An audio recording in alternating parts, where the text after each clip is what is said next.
ఉన్నది అది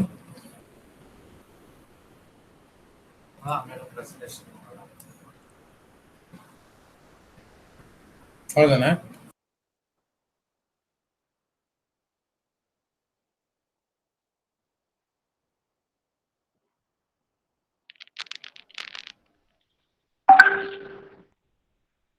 A very warm welcome for Digital Cafe, a speakeasy session for the socially distanced. Starting with the introduction of our team, we have with us today the CEO of our incubator, Muthu sir, along with Pratishtha Jain, Archana Balan, and Sumitra. The two speakers for the day is Mr. Yash Nagarsheth, founder of C3 MedTech, and Mr. Guru Prasanna, co-founder of Gax Technologies. Before moving into the session, I kindly request people who are not speaking to go on mute and turn on the mic only when you speak. Now I welcome Mr. Yash Nagarsheth to speak on the topic sales and marketing prior to COVID and new avenues for marketing post-COVID. Hi everyone, good Mr. afternoon. Yash? Yeah, thank you. Thank you for the introduction. Hi everyone, this is Yash Nagarsheth, founder of C3 MedTech. I'll just give you an introduction about the company. So C3 MedTech develops and manufactures smartphone-based portable eye screening devices. So a smartphone plus our machine, you can take an image of the eye for screening of cataract, diabetic retinopathy, glaucoma, and major visual impairment and blindness causing diseases. So today I'm going to cover the topic about how COVID has affected a demonstration based product like ours. So just to give you a brief idea how our sales cycle work is, we go to the doctor's hospital or the clinic, to the ophthalmologist, and we set up the device, give them the demo, show it how the whole device works, and then the doctor can try it himself, or he'll ask someone from the staff to try it, whoever the user is going to be, and they take images of the patient to see the quality of the images. So basically, before COVID, this was quite possible because one-on-one meeting, social distancing, none of it was present at that time. And our main sales, which we have, are through participating in different ophthalmology conferences all over India. So we take a booth, we take the machines over there, and we give live demos. So the doctors would come to our booth, see the machines, try it out themselves, take a demo, and then the sales cycle would happen. It would be very quick because if the doctor would find or receive the results which he is expecting out of the device, then it was very easy to convert a sale.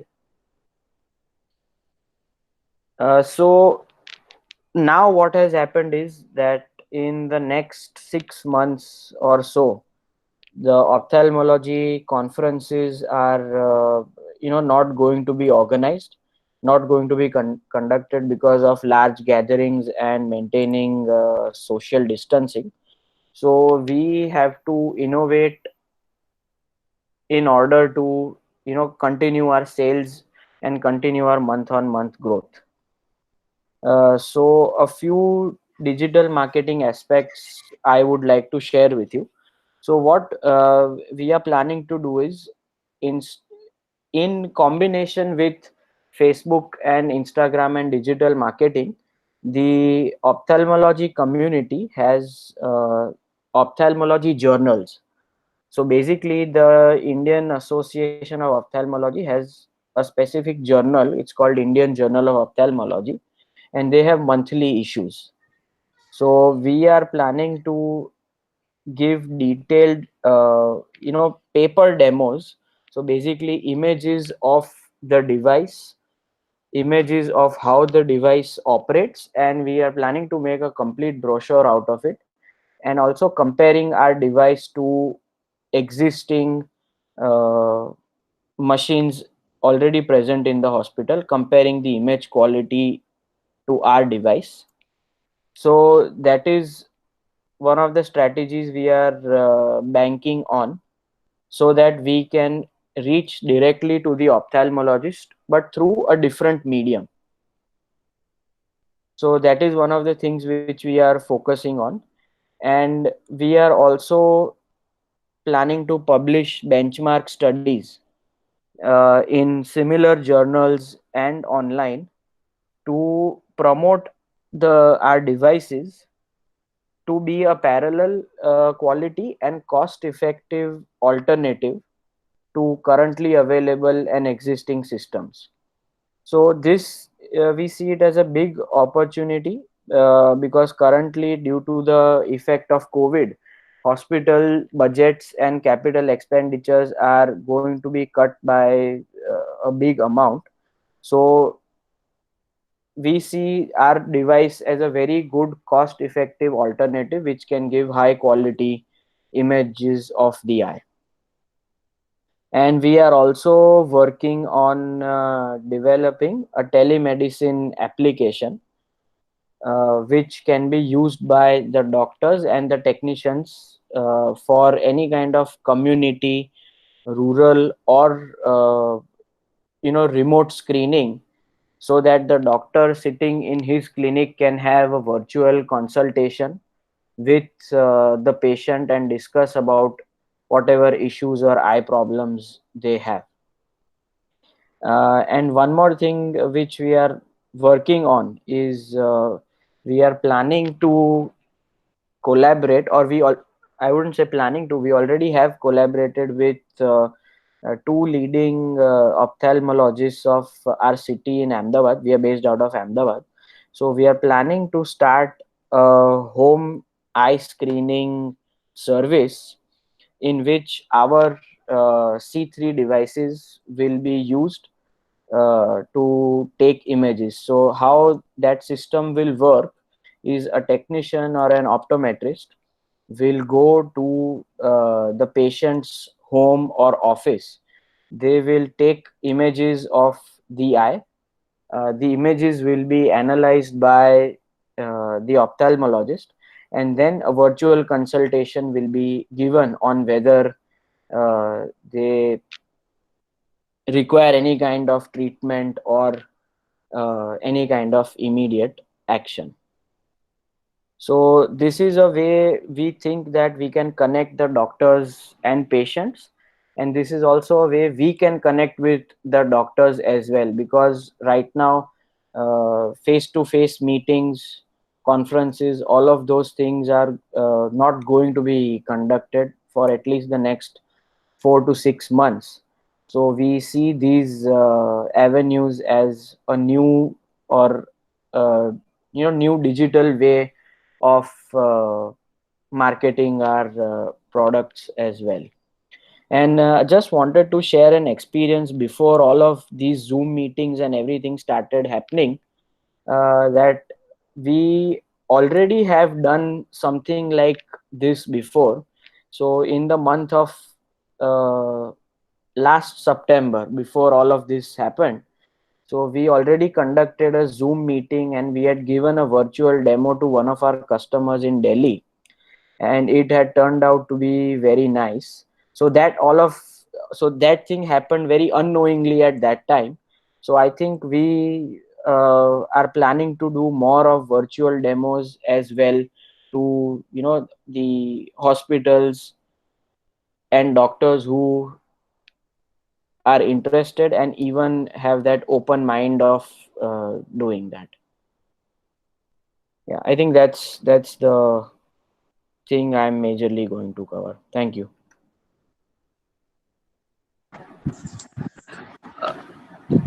Thank you, Yash. Thank you so much. If anybody has any queries, you can post it on the chat box, and after the second speaker's speech is over, we can post the questions. And now I welcome Mr. Guru Prasanna to speak on the topic 3D printing and COVID situation. Hello, is my voice audible? Yeah, yes, Guru. Yeah, okay. Hi, good evening to all present here. My name is Guru, a co-founder of Galaxy Private Limited. So what we specialize is in that is that we Hello? Sumitra? Hi, it's Pratishtha. So is it possible for you to share the phone numbers of both Mr. Guru Prasanna and Yash, so that if there is anything we could connect with them? So I think Harshini can put in chat box. Sorry, Yes, can I'm you, sure I'll do it. if it can be Yeah, I'll shared do it. here? I'll do it now. Good. Yeah, thank you. Sorry for the interruption, Guru. You can Okay. continue. Yeah. So we specialize in the field of 3D printing, manufacturing, and service. So our product, which we developed in HTAC, is an alternative solution for the conventional fracture cast. So it's a four-piece construction where it helps to reduce the time where if you get a fracture, you have to put a cast. It is a four-piece construction, so it is quick and easy, and it's breathable and lightweight and easy to wear. So that's the product we are developing in HTAC. So coming to the current scenario, this pandemic COVID-19, we have pivoted a little bit towards the 3D printing side, and we have started making 3D printed face shields. So let me explain where 3D printing fits in this scenario. So consider there's a group of people who need a large amount of quantity of product immediately, and it will take 2 or 3 weeks to manufacture dye and start the injection. So now this is these 2 or 3 weeks time. This is where 3D printing. So how we benefited from this COVID pandemic is that after this, like every company started closing down and everybody started from working from home. We as a group in Tamil Nadu, actually, more specifically Chennai, about 15 to 20 companies who do 3D printing were put in the group so that if anybody needs an order or something like that, they can be placed on group and we will be distributing them. So we are working like they will give us the n number of quantity or based on the printers we have. We will get orders. So we will be printing face shields and could be another group of team working on the PPE masks. So how this will work is that so we have done over 200 to 300 pieces of face shield and supplied it to the delivery team. Then it goes with the packaging and face shield stuff, and then it gets delivered to the hospital. So 3D printing has played a major role in COVID-19 situation. So this has helped us.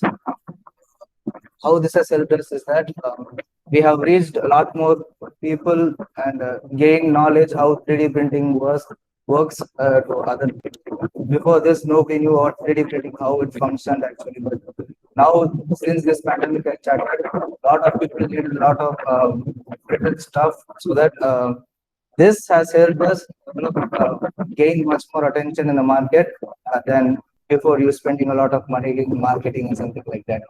So how we have made over 200 masks supplied it to the hospital, and now we are currently working on making a injection molding machine. So we have not worked in this field, but we have tied up with another company where we give the design to them. We designed it in the way that it is comfortable. There is no need for any soft cushioning material or anything like that. And we have changed the design to our needs and sizes, and we have given it to the injection molding company. So it's been currently two weeks, and I think we will be done within the next week, so that we can do mass production and we can distribute it to a lot of people. So these are the advantages where 3D printing is available. But the disadvantages are that now it's hard to distribute the products what we have manufactured. Consider there's a customer who needs a design file. After that, I have to print them and send the finished product to them. So how this has affected, this is a commute that has been stopped, and this is hard. It is hard for the 3D printing society to give the products to you. They only provide design services right now. Probably in the coming future, I think all couriers also start working, and we can be regularly to the stuff. So yeah, so as I said before, I started making injection molding machines. And, we are at to about next week we are going to be pretty much packaging and sell, giving it, etc. And another work is that we now mostly we have team of 4 or 5, we have team of 5 members. So we get our products from mails and mails, and we only do the design work. So me, I go into the design, and for me the computer is only 15 minutes. So I wear every personal protection, and I just commute to the work, and I don't stay there for long. So I will be there for 2 or 3 hours. If it's necessary, I will print, or if it's not necessary, I will just do my design work and come back. And the timings, yeah, I think most people will be like, if they are working from home, the timing will be much different. So how I stay online and focused is that I pretty much get up on the same time, as if I am going to work or something like that. The only difference is that I don't have to travel 45 minutes to reach the destination location. So that has been a big advantage. So get fully dressed up, and I will sit in the place. I have allocated a separate room and myself, and put the place and I work, so that I don't have any. If I am fully dressed and I'm sitting in that place, I have no other work to do other than do my job properly. So this is how I have adjusted to the situation. And we have been currently doing design works for only we cannot deliver their products to them because the printing and we did an CSR in those things, corporate social responsibility. So in in this month again, May 1, it's you asked everybody knows that it is August. So we decided to print over 50 masks, 50 face shields distributed to frontline workers, we are like police officers and hospitals. I think we have put a YouTube video and we have shared it over on the social media. And I think I can link it down later if anyone needs it.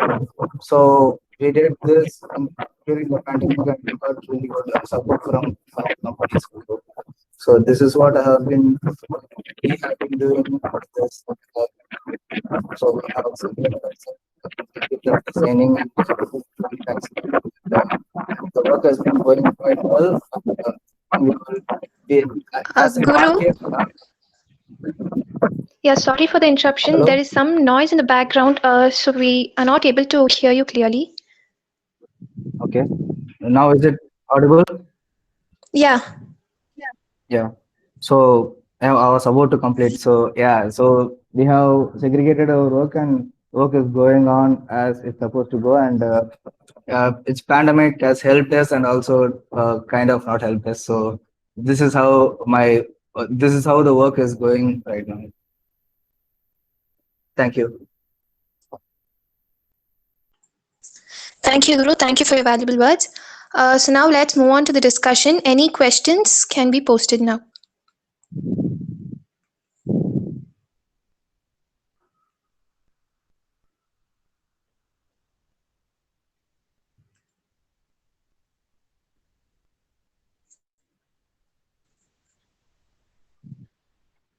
Anybody who would like to come up with a question?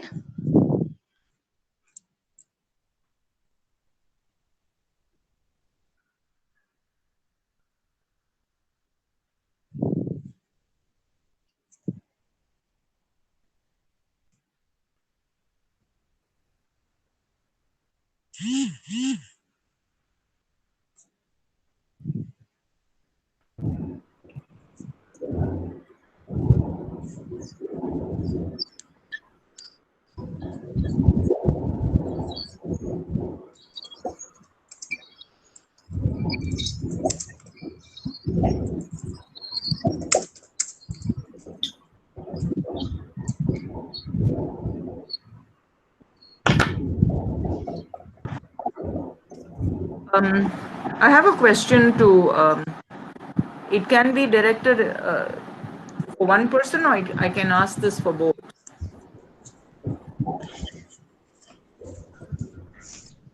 Anybody can answer. You can put forth your question. Yeah, my question is towards both. Okay. Basically, because they have made a statement to say that it is, pre-COVID and post-COVID. Okay. So I would like to know the challenges that has come forth. Of course, it's going to be a new way that people have to work. Okay, new ways of taking things forward. Can both Mr. Yash as well as Mr. Guru tell us how their initial plans have changed? How do they want to take this forward in the coming days?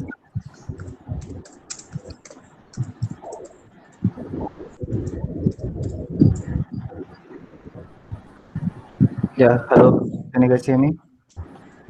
Yes, Hello. Guru. Yeah, Yeah. yeah, you can go.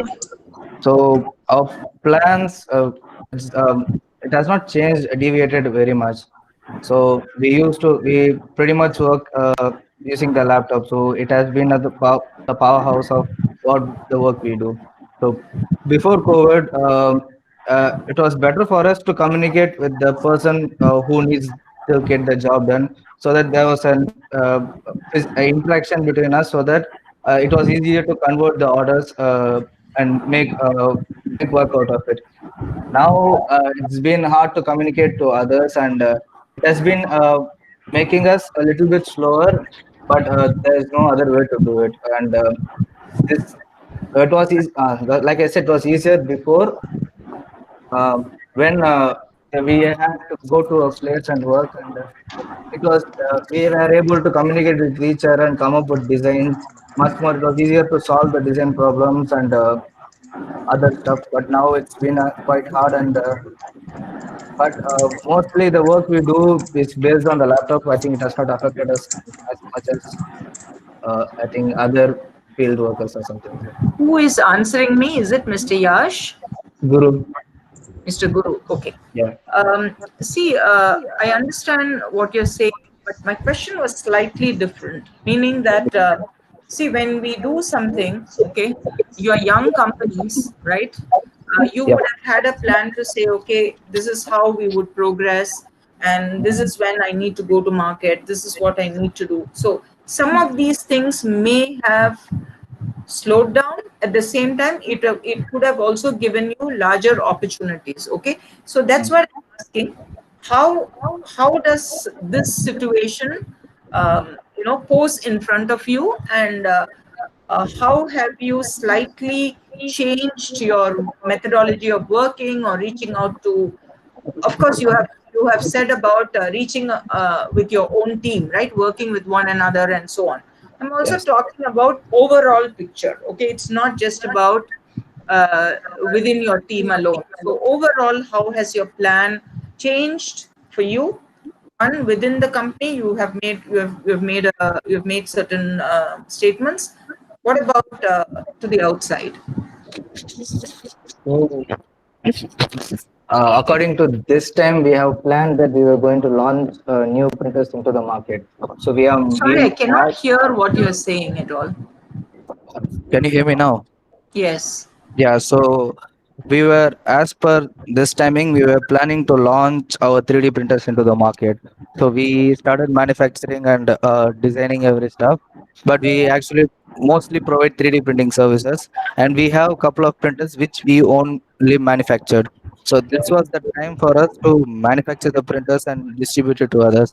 But that has dramatically slowed down, since all the products have been from either from Delhi, Gujarat, or other places. Since there is no travel, we could not get all the products to complete the product.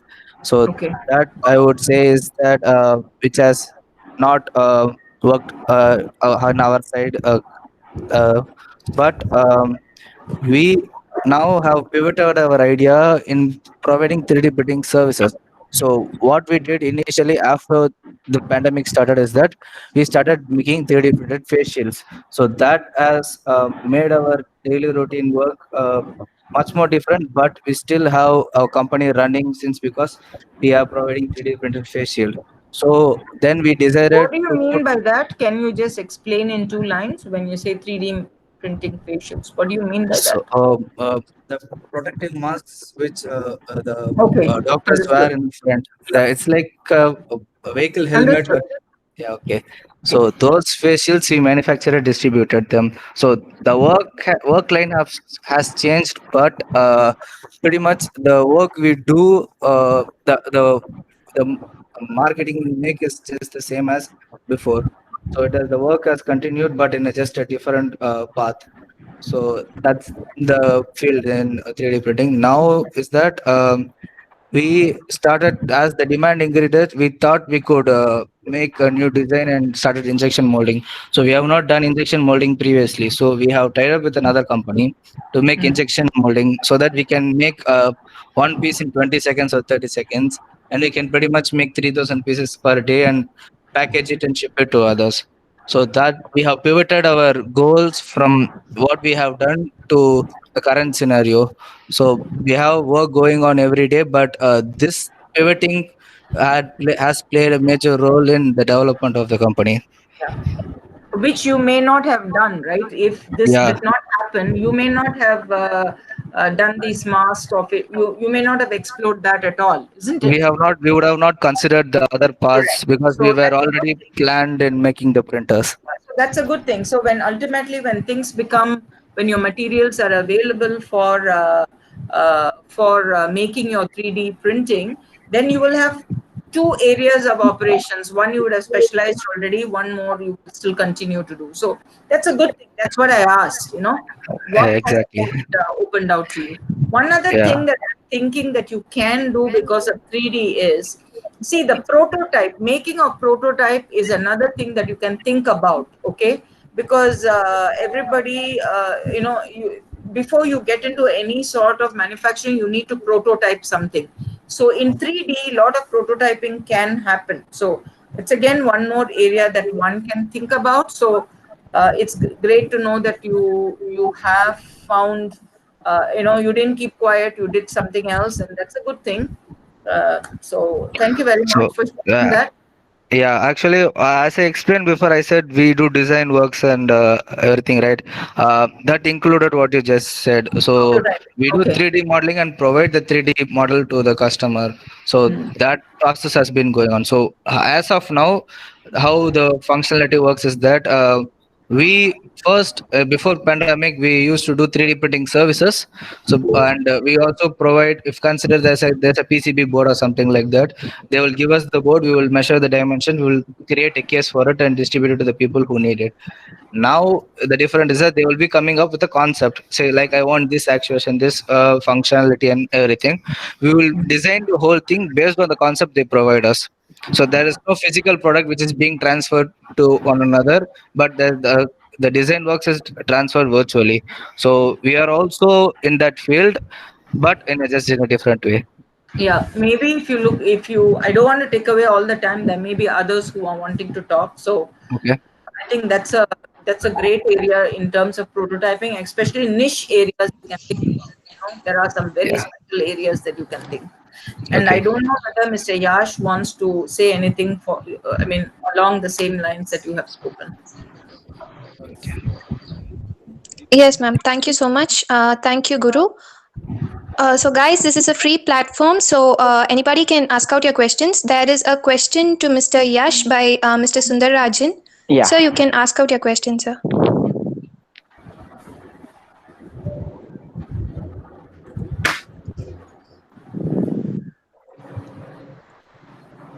I can read the question in the chat. I'll just Yeah, start yeah, answering sure, it. Yash. Yeah, you can start answering it. Yeah. So basically, right now the situation is that doctors have more time on their hands to talk and to discuss about, the meeting as you are asking, because they don't have heavy OPDs. So in a way, on a regular scene, when you are trying to coordinate a meeting with a doctor, you get maybe 2 minutes of his time on the phone. But right now you can have that conversation maybe in 4 or 5 minutes, where they also will show, if they have interest, they will also give their opinion, or give their inputs on how we can execute the devices, or how they can be used, and how advantages, and how they can be advantageous to their own practice. So you see And a this is, mind shift. Do you see a mind shift there yeah, absolutely. that So they the think mind this shift, is the future has come much uh, faster than they expected? in a way, yes, this can be a mind shift. But what will happen is, to be honest, once things normalize, and once they start getting 50-80 people in their OPD in the whole day, the whole situation and scenario might change, because they won't have time. So the reason doctors are doing this is because they have time at hand also, and they are not constantly busy with surgeries and OPD. So let's see, I think maybe we can have this conversation after 6 months, whether actually the mind shift has been a permanent or a positive thing, or rather just being during the lockdown. Perfect. Okay, thanks. Thank you. Thank you, sir. We have our CEO also on the line, so anybody can ask out questions now. Anything else? Any other questions?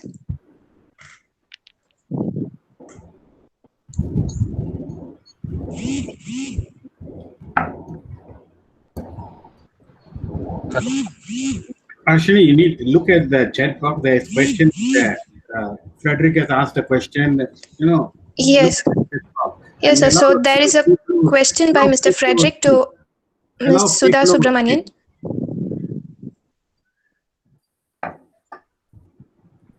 Yes, I'm answering it now. Yes, ma'am. I have sent it as a text. Okay. Want me to answer it? I've already sent it. Yes, ma'am. You can speak out. You can deliver it through voice too.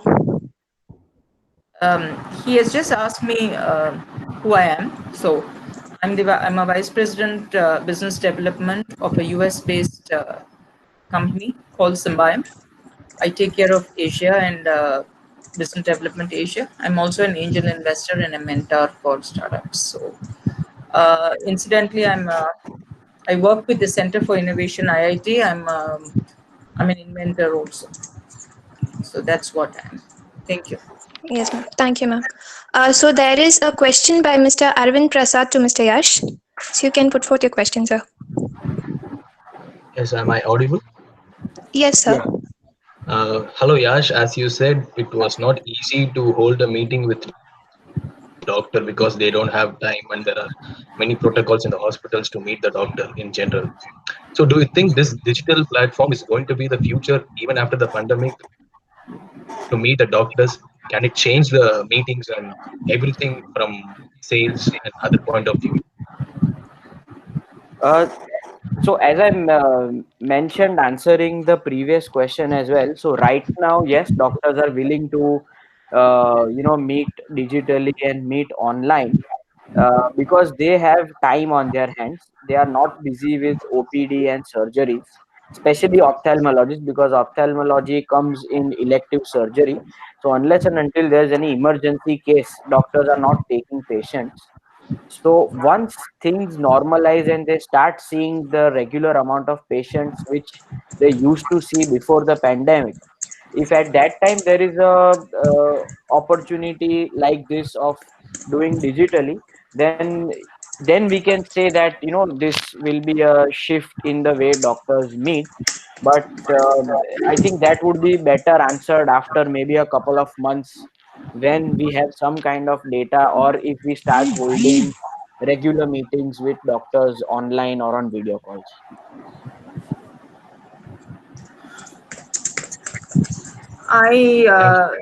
Can I just add something to this, Mr. Yash?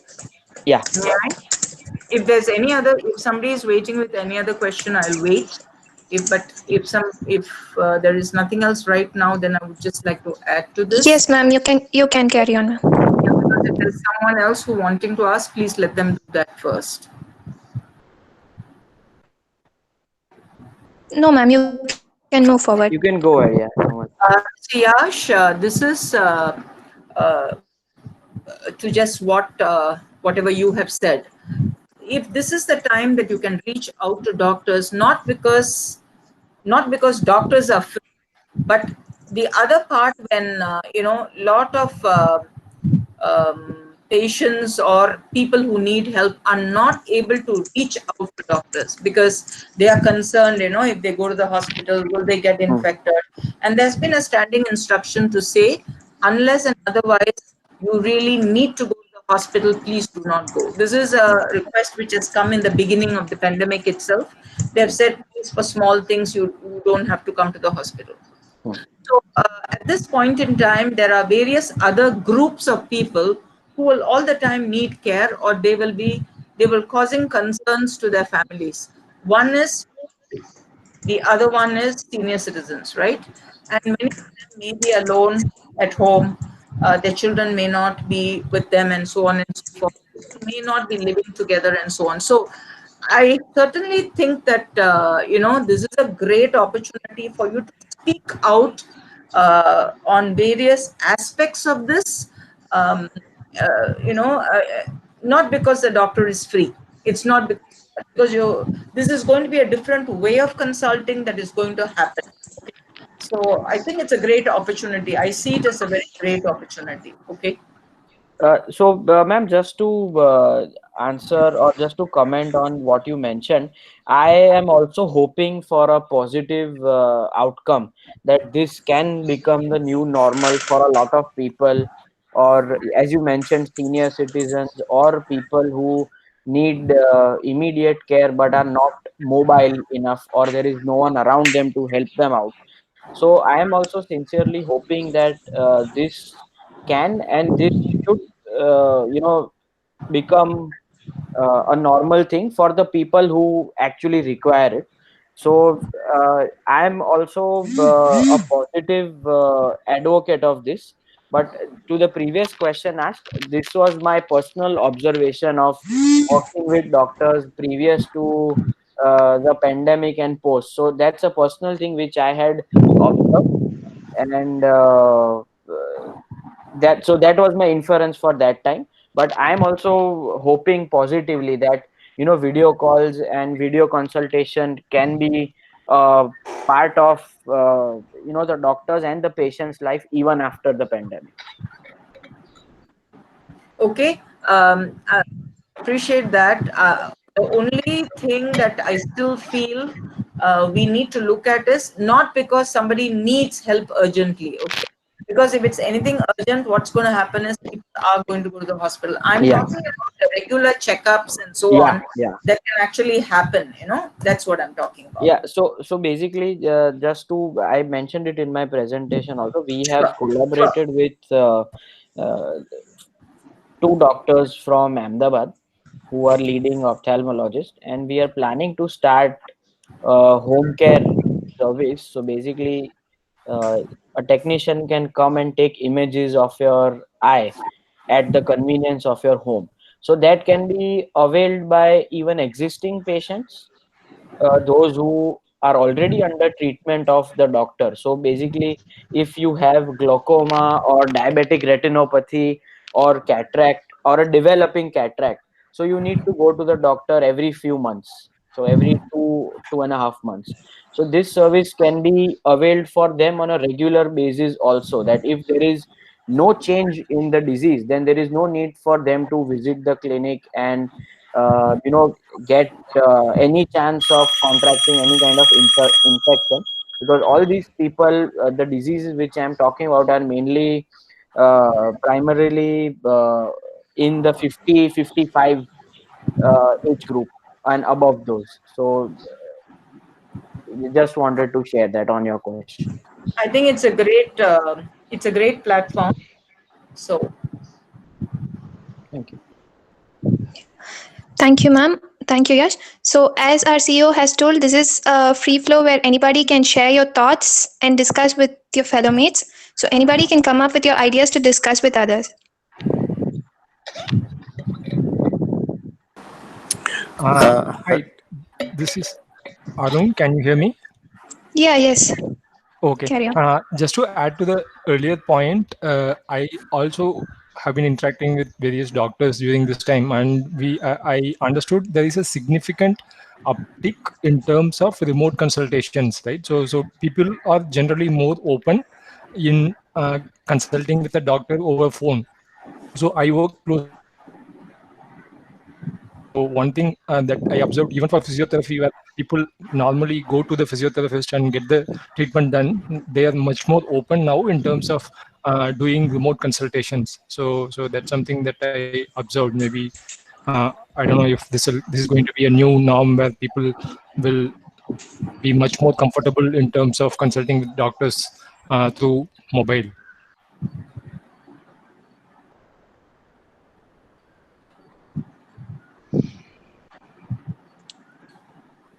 Yes, sir. Thank you. So anybody liking to add on to the point? How do you intend to save all these? You collect a lot of information, right? But for further consultation, have you designed for the saving of some of the data that you collect? Is it part of your program? Okay, so ma'am, so my name is Arun. We are building a platform to basically for the clinical management solution for the targeted for physiotherapists, right? So what we are seeing is we are seeing a good number of. I mean, earlier the remote consultation used to be a very small component of it. Now that's going big. So the platform has the details of the consultations. Yes.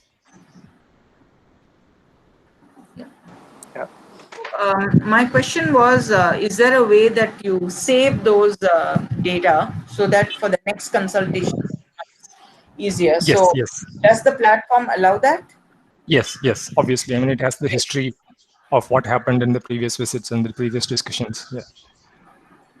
Because that will become a major component for the continuous growth of the platform. Because as you start having this, then you keep on adding more doctors and so on. That will be an important aspect that will draw people to your platform. Yeah. Yes. Yeah. And can you share it? Is it on cloud now? Yes, it is. So maybe I can share with you a short overview of what we do. I would love that. Sure. Should I share my email ID here? Yeah. I have a question. This is Frederick here. I don't know who was speaking. Was that Arun or someone? Yes, Frederick. This is Arun. Okay, so when you're dealing with such things, how do you go across the data, clinical data privacy, and there are like so many ethical issues around it. So how do you tackle with these? Sorry, I can't hear the question. Can you repeat, sir, please? Whoever is asking. So this is Frederick here. Yes, Frederick. So as Arun was mentioning that he is able to do data consultations or patient consultations over remote. That's well and good. We see there have been so many companies even performing surgeries these days during the COVID with remote support.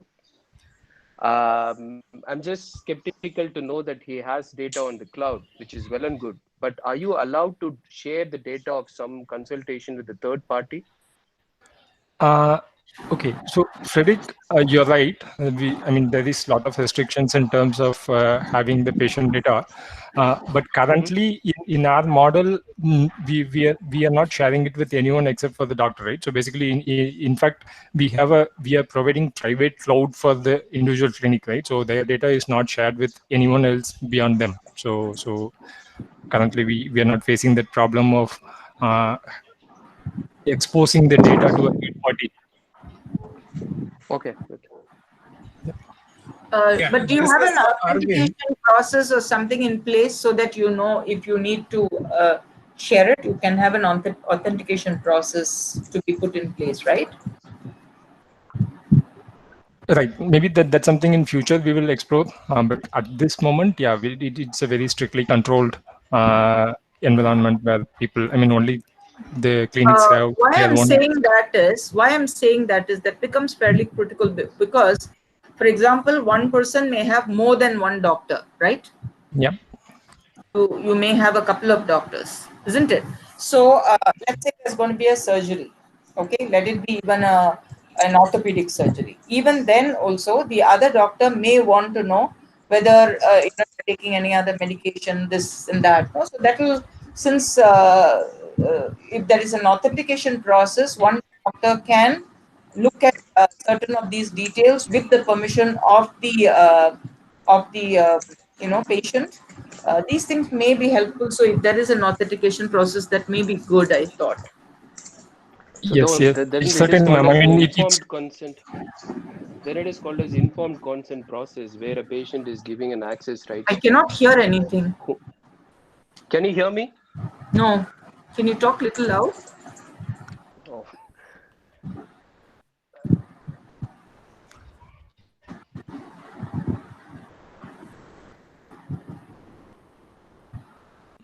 It's gone. Okay, hi, hear me this now? is Arvind.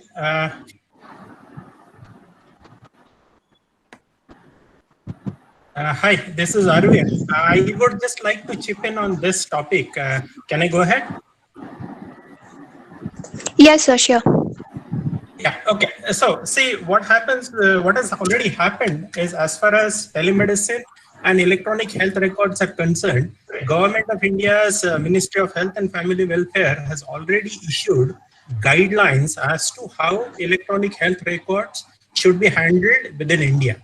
And there they have kind of indicated what data can be collected, how it can be stored, and what kind of data security as well as privacy measures those can be applied. So I think anybody who is interested in this area probably could refer to those guidelines. I mean, as this point of time, they are not mandated, but they are definitely given as a guideline. So that's one. Another thing is, during this COVID period, Government of India, in consultation with IMC, that's Indian Medical Council, has also come out with telemedicine guidelines. There they have kind of specified what kind of consultation can happen on telemedicine. They have clearly said that where physical examination is not needed and the doctor can decide on that.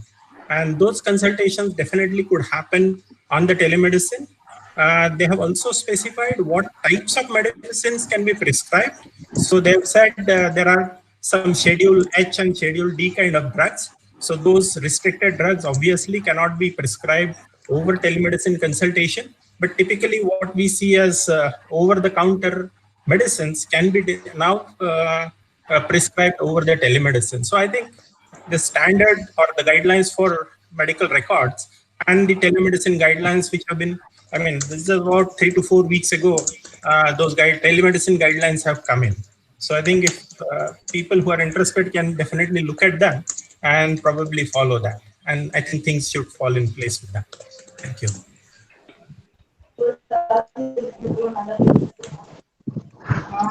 Hello. Thank you, sir. So, guys, tomorrow we have a webinar session on the topic called Potential of Artificial Intelligence in Healthcare.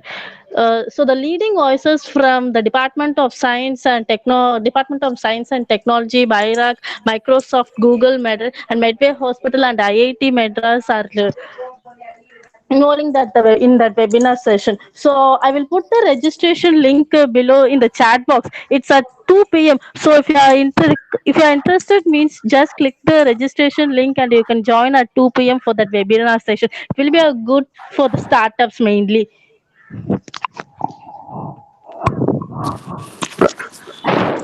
So yes, Harshini, thank you, Sumitra. Harshini, So Mr. Frederick has something to say. Harshini, this is Anant. Can I Yeah. talk about something?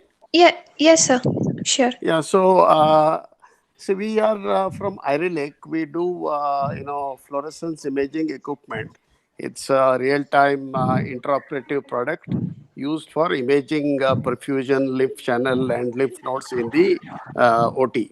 Right. So it's a surgical imaging device. So our own experience during this COVID-19 situation is sort of, you can summarize this way. Now, in terms of marketing, obviously, you can do a lot of things digitally. In terms of development, you can do a lot of things, especially in the software, firmware side of things, you can do work from home. Even hardware to some extent, because a lot of it is design and simulation you can do from home. The aspect of, sales is where we are all stuck right now, because especially sales has two forms. One is education in the form of video content and all of that, which company like ourselves have a lot. But there is an aspect of, in our case, the surgeon has to use the equipment for a day for 3 cases, 4 cases, then he is convinced, yes, this is a product I can, buy, right? So that is sort of affected. The aspect of support, we have a lot of remote management sort of built into the system. That's not affected too much unless you run into some real hardware problem where I can't even log into the system from remotely, right? So these are all the scenarios that we are facing. But the crux of it is when we try to answer the question from a surgeon's perspective, let's say 2-3 months from now, if things are opened, would you be comfortable, restarting in a full-fledged way? So the answer we heard was basically yes.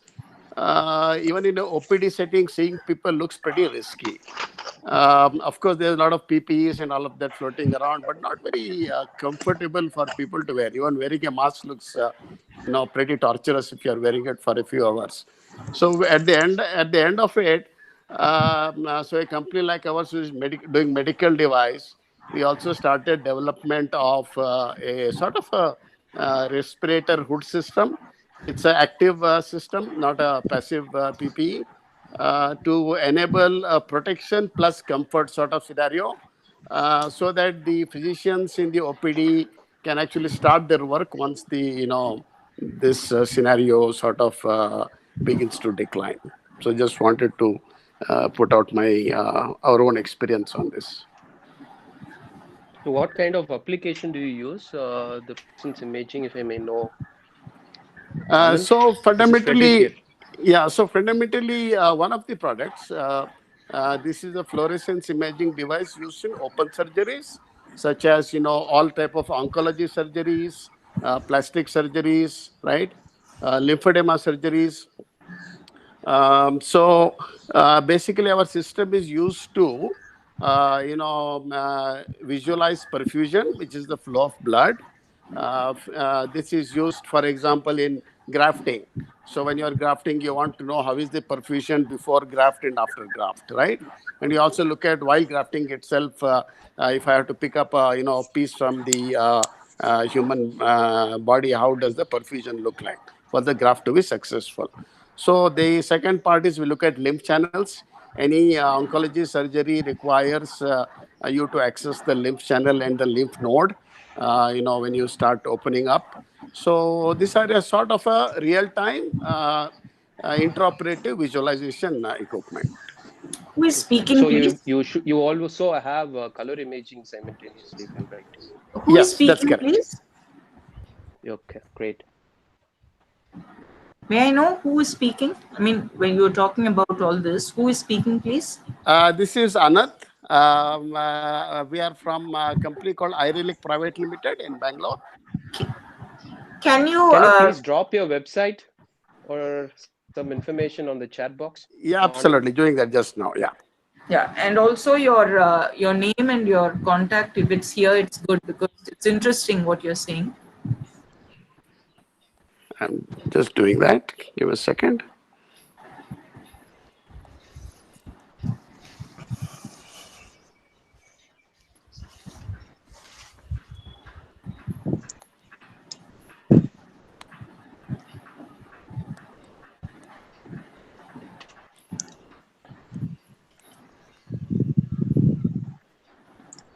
So yes, sir. Thank you. Thank you so much. So it was nice having you all here on this Friday Eve. Thank you all for your participation. I thank my colleagues Sumitra for putting up the backdrop and Pratishta Jain for leading the people in and out and making out the conversation a good one. And I especially thank our CEO, the moderator of the session. Thank you so much. So if anybody would like to volunteer for the next week's speaker, you can reach out our team. I will put up my email ID. You can mail us. So thank you so much. Thank you all and have a happy weekend. Thank you. And best wishes to Mr. Yash and Mr. Guru. Thank you, ma'am. Thank you.